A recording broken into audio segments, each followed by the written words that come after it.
अचानक इतना उलझ गया है? बाहर रिपोर्टर्स, पुलिस वैन, अंदर हम। 2 दिन से अपने दोस्तों से बात भी नहीं कर पा रही हूँ। क्या पागलपन है ये?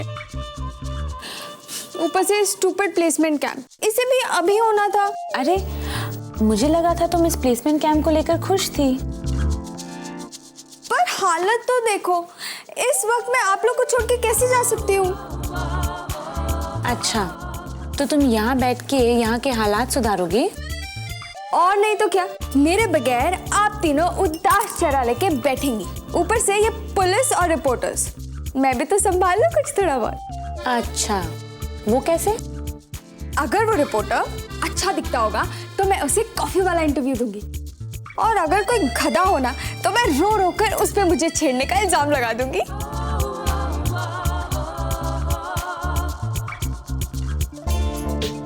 अब बताओ, किसने तुम्हारी हंसी वापस की? रोश, तुम सबसे प्यारी हो। और क्या पता मुझे कोई ऐसा रिपोर्टर मिल जाए जो मेरे कॉफी के साथ साथ मेरे दिल का बिल भी भर दे। ऐसा लड़का तुम्हें प्लेसमेंट कैंप में मिलेगा। मामा, ये सब तमाशे में मैं आप सबको छोड़ के प्लेसमेंट कैंप कैसे जा सकती हूँ? अरे तो फिर उस लड़के का क्या होगा जो तुम्हारा इंतजार कर रहा है? ऐसा कोई नहीं है मामा। क्या लड़की है यार। तुम दोनों आते ही शुरू हो गए। क्या करे यार, भगवान ने जगह ही कुछ ऐसी बनाई है। ऑफ कोर्स जगह तो अच्छी बनाई है, मगर पेड़ पौधों की अच्छी वैरायटी नहीं लगाई। जिधर देखो उधर ही नारियल के पेड़ ही पेड़। वरुण बेटे, तू कभी बड़ा नहीं होगा। मुझे कोई जल्दी नहीं है, एक बार जॉब लग जाए उसके बाद सोचूंगा। और अगर इसी कैंप में कोई लड़की पसंद आ गई तो हम दोनों मिलकर अपना एक फर्म खोल लेंगे। Sounds good? एक बात सीखी है मैंने, जिंदगी की खुशियां कभी भी और किसी भी वक्त मिल सकती हैं। इसीलिए जाने की तैयारी करो। चलो। पक्का? पक्का। तुम्हारे वापस आने तक एक भी रिपोर्टर नहीं होगा यहाँ। मामा लव यू। आप सचमुच में दुनिया की सबसे बेस्ट मामा है।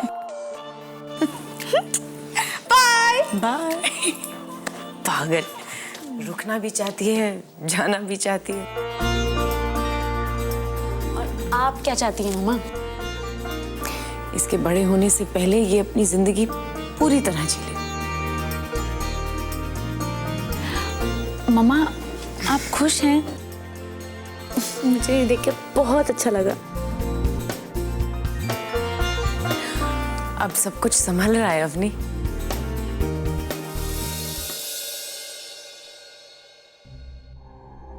इंस्पेक्टर साहब, पापा को फंसाया जा रहा है, वो बेकसूर है। आप उनके बेटे हो इसलिए आपको ऐसा लगता है, लेकिन आप शायद नहीं जानते कि सारे सबूत उनके खिलाफ पाए गए हैं। देखिए इंस्पेक्टर साहब, आप एक काम क्यों नहीं करते?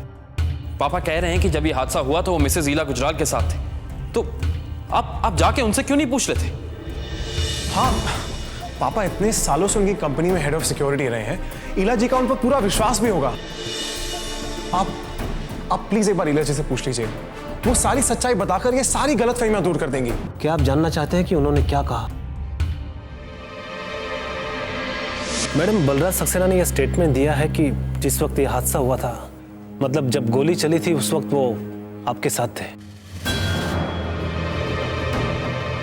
अगर उनकी ये बात सच है तो वो कातिल नहीं हो सकते। मैडम, क्या सचमुच बलराज सक्सेना उस वक्त आपके साथ थे?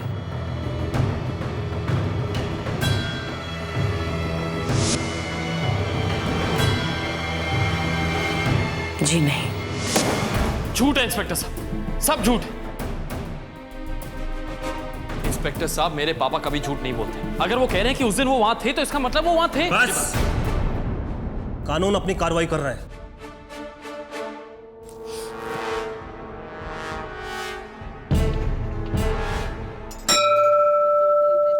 हाय, मैं mister Mehta, top line recruiters का हेड। अच्छा लग रहा है आप सभी देश के टॉप कॉलेजेस के बेहतरीन स्टूडेंट्स को यहां देखकर। फिर भी आप में से 3 ही सबसे बेस्ट चुने जाएंगे और चुने हुए लोग इंटरव्यूज के लिए बॉम्बे भेजे जाएंगे, जहां देश की बेहतरीन कंपनीज उनको जॉब देगी। और अब मैं आपको फाइनल इंटरव्यूज वाले दिन मिलूंगा और तब तक कैंप मैनेजमेंट की सारी जिम्मेदारी मीनाक्षी शेषाद्री को सौंप दी जाती है।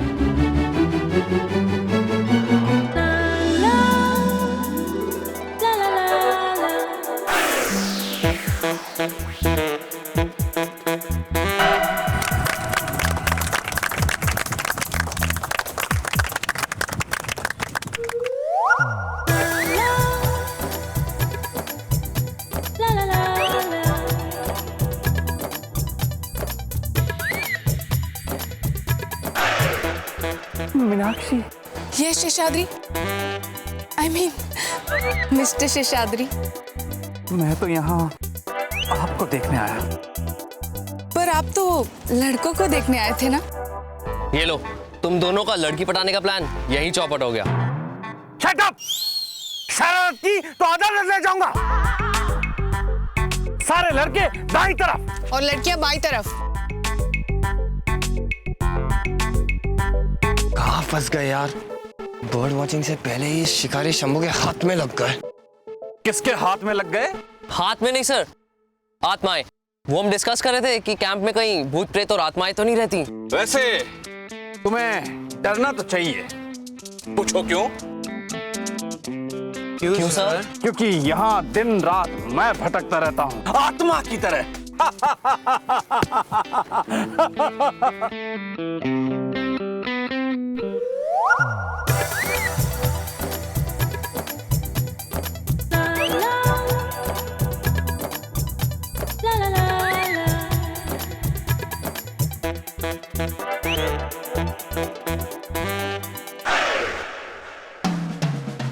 वाओ, अगर कैंप मिस कर देता तो जॉब के साथ साथ एक इंटरेस्टिंग कैरेक्टर से मिलना रह जाता।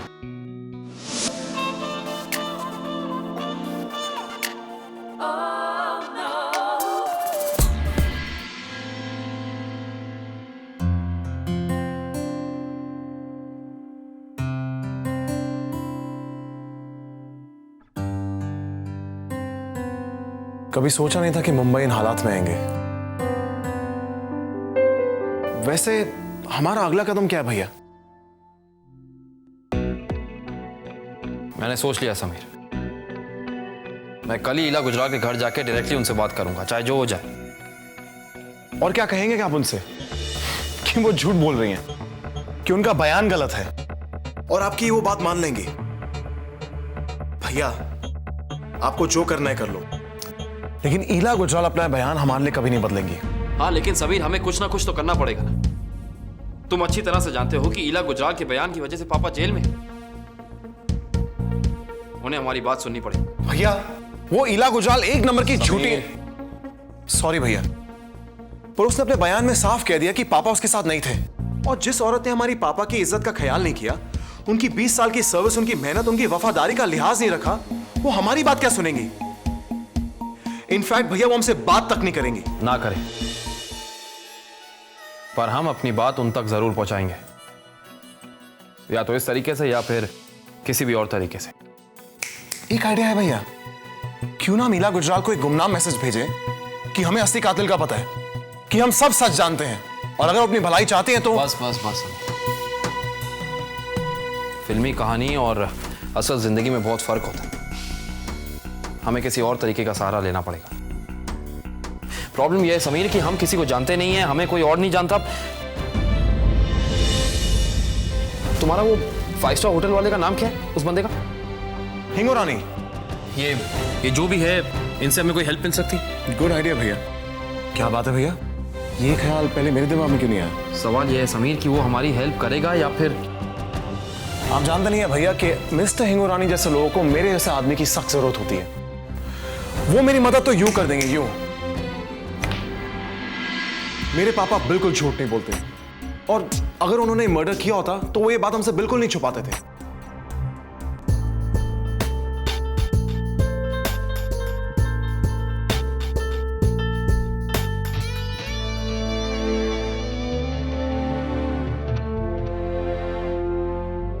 ईला गुजराल वो औरत अपने फायदे के लिए कुछ भी कर सकती है।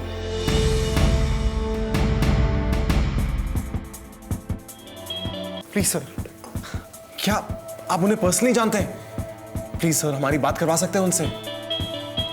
क्या पता कि आपके हमारे साथ होने से उन्हें हमारी बात माननी पड़े। अपनी बात मनवाने के लिए सामने वाले की मजबूरी मालूम होनी चाहिए। उसकी ऐसी कोई नब्ज पकड़ में आनी चाहिए जिसके दबाते ही उसकी जान निकलनी शुरू हो जाए। अनफॉर्चुनेटली इला गुजराल के पास ऐसी कोई नब्ज नहीं है। अच्छा, इला गुजराल नहीं, लेकिन आप तो मुंबई के top lawyers, top police officer सबको जानते होंगे सर, उनसे भी तो बात कर सकते हैं। क्या पता कि कहीं से कुछ रास्ता निकल आए। कोई तो तरीका होगा, कोई तो रास्ता होगा।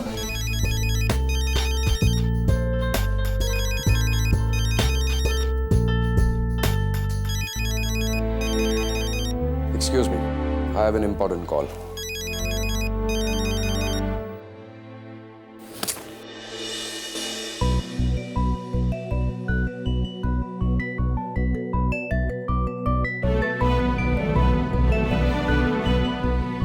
इला गुजराल ने पापा को फंसाया है, झूठा बयान भी दिया। इसका मतलब सच उसे पता तो है, लेकिन वो उसे छुपा रही है। लेकिन क्यों? क्योंकि उसी में उसका फायदा है, क्योंकि सच सामने आने से उसका नुकसान हो सकता है।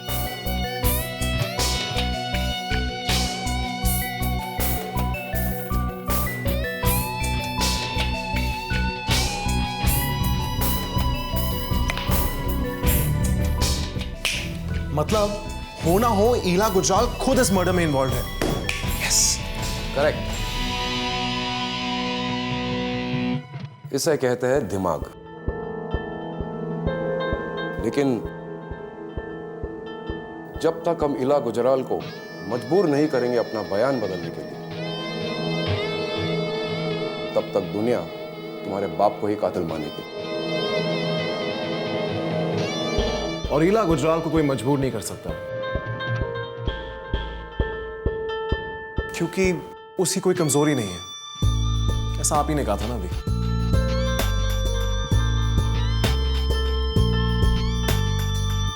मजबूर तो भगवान श्री राम को भी होना पड़ा था।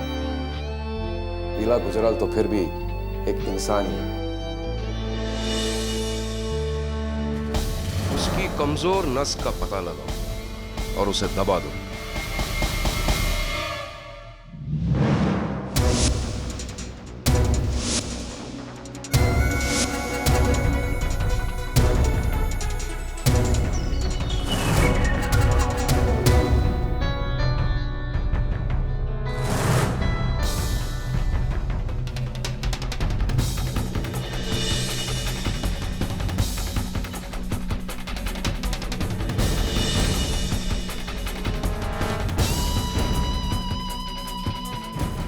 इला गुजराल, बंबई की इतनी बड़ी कामयाब और इज्जतदार उद्योगपति, क्यों किया आपने ऐसा?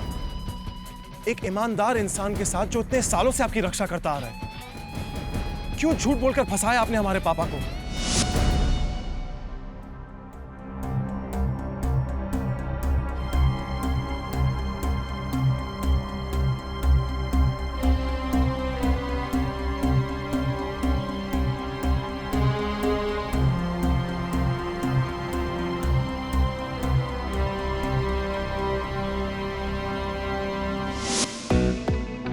ये अजीब शहर है समीर।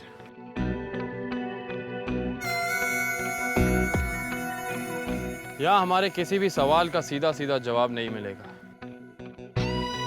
इस बड़ी हस्ती के पीछे छुपे हुए छोटे छोटे राज को एक एक करके बाहर निकालूंगा। मैं सच का पता लगा कर ही रहूंगा, और वो भी अपने तरीके से।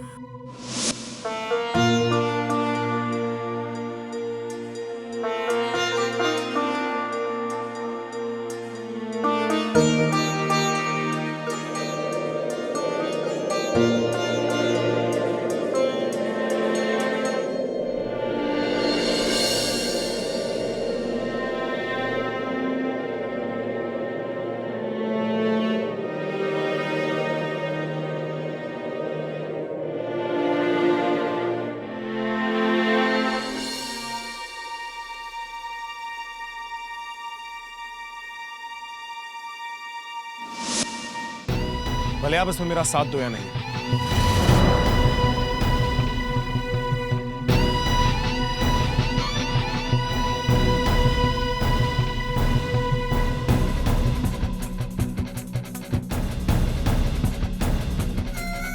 सही कह रहा था। पापा की जिंदगी के साथ खेल खेला है ना इला गुजराल ने।